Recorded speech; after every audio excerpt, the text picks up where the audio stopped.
Hi guys, welcome back to our channel. இந்த இதில் என்ன பார்க்க போகிறோன்னா ஏஎன்பி தான் கண்டுபிடிக்க போகிறோம். ஏ கிராஸ் பி தான் கண்டுபிடிக்க போகிறோம். ஆனால் சில இதில் இந்த நல் செட் கொடுத்துருப்பாங்க. இந்த நல் செட்டில் என்ன, அதை எப்படி கண்டுபிடிக்கணும் அதுதான் கொடுத்துருக்கோம்.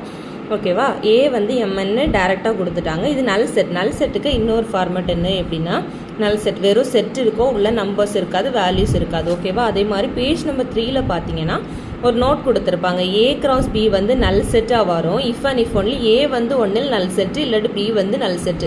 அதாவது ரெண்டு இது செட்டு கொடுத்துருக்காங்கன்னா ஒரு செட்டில் ரெண்டு செட்டில் ஏதாவது ஒன்று நல் செட்டாக இருந்துச்சுன்னா அதை நம்ம வந்து கிராஸ் பண்ணும்போது நம்மளுக்கு வந்து நல் செட் தான் ஆன்சராக வரும். ஓகேவா? அப்படி பாருங்கள், இது எம்என் கிராஸ் நல் செட், ஏதோ ஒன்று நல் செட்டாக இருக்குது. அப்போ நம்மளுக்கு ஆன்சர் என்ன வரும்? நல் செட்டாக தான் வரும். ஓகேவா? இந்த கொஸ்டினில் இன்னொன்று என்ன கேட்டிருக்காங்கன்னா ஏ கிராஸ் ஏ கண்டுபிடிக்க சொல்லியிருக்காங்க. இது எல்லாமே வேல்யூஸ் இருக்குது. கரெக்டாக எம்என் இருக்குது, இது எம்என் இருக்குது. அப்போ நம்ம எப்பவும் போல் எம்எம் எம்என் என்எம் என்என் அப்படின்னு நம்ம எல்லா செட்டையும் எழுதிட்டோம். ஓகேவா? B cross A, B cross ஏன்னா பிஏ ஃபஸ்ட் எழுதணும், அடுத்த ஏ கிராஸ் போடணும்.